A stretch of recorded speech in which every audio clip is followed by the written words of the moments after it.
Okay, ready? Charlie. So for Mr. C, we were going to practice a little bit with some recalls. So recalls again, beautiful job, sir, is having a long line can be a great way to safely practice in a fenced-in zone.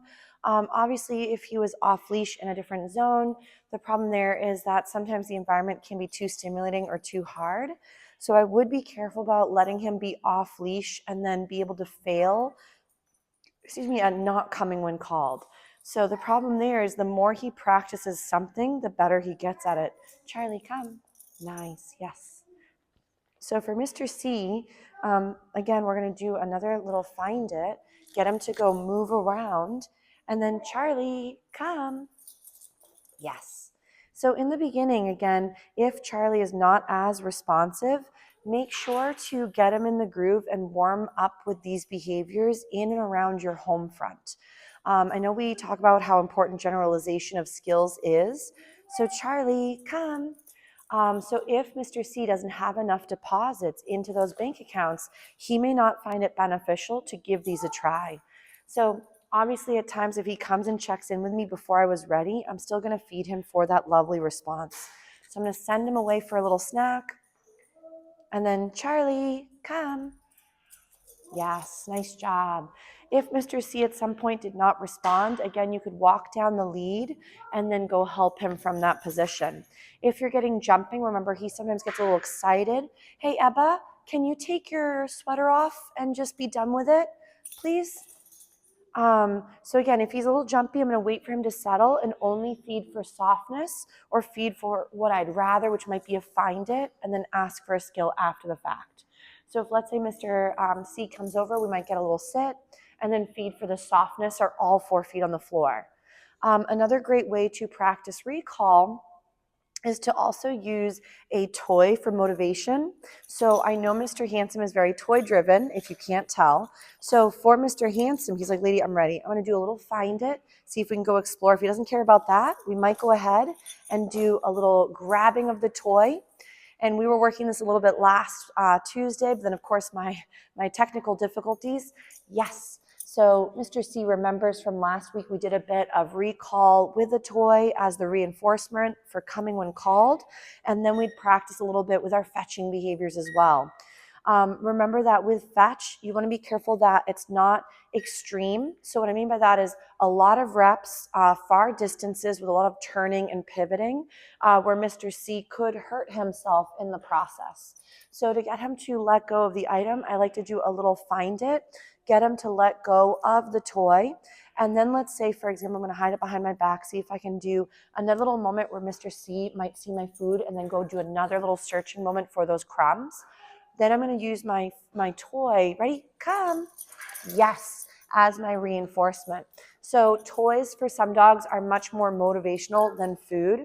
So getting Mr. C to come to play or come to you for engagement with an item, really great way to build in toy drive and for lovely recalls. So right there we have the lovely train going by, so I might do a little find it again to let him relinquish the item. If you're going to be doing some fetch, I recommend make sure you only do as many reps as he can tolerate. Also, if he's really eager, so notice how we're getting the jumping. He now is starting to realize that jumping will get him nothing, but sitting and stationary behavior will.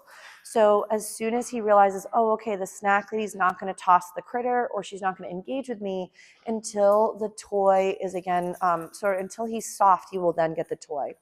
So for Mr. C again, Charlie, yes.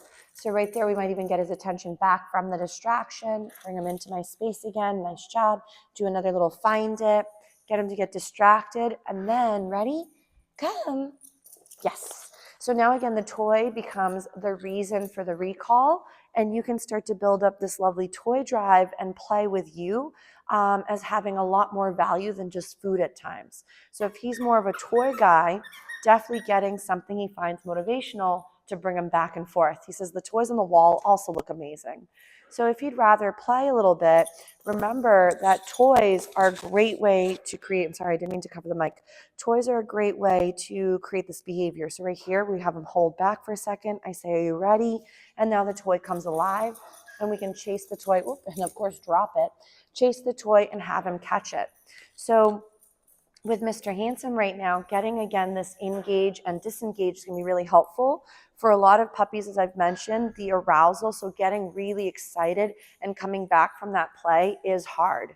So the reason we like to play and get them jazzed is a lot of times in the environment, things become exciting. There's that squirrel, there's grandma coming to visit, there's maybe that dog across the street.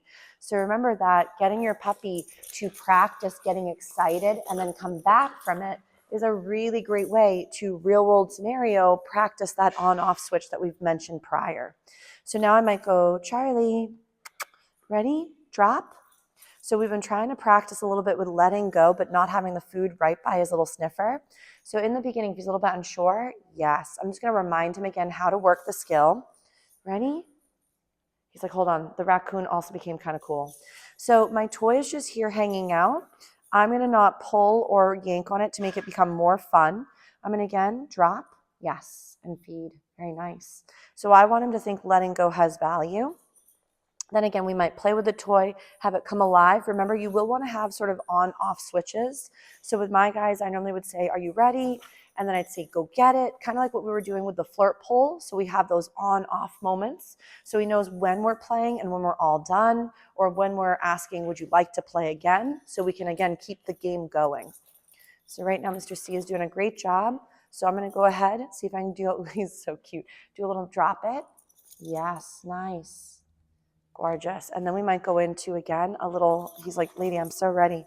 If he's really excited, remember we want to go ahead, and he's just very mouthy when he gets jazzed, is do a little settle.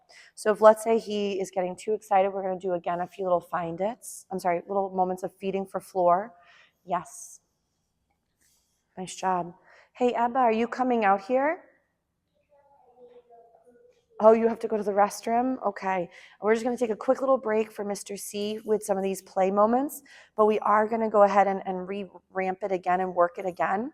But Ebba just has to use the restroom real quick, and then we'll get right back to Mr. C working some more skills. Good job, Mr. Charlie. So ready? I know. No, Mommy's going to go put him just in a little corral, and then we're going to come back and practice in a second.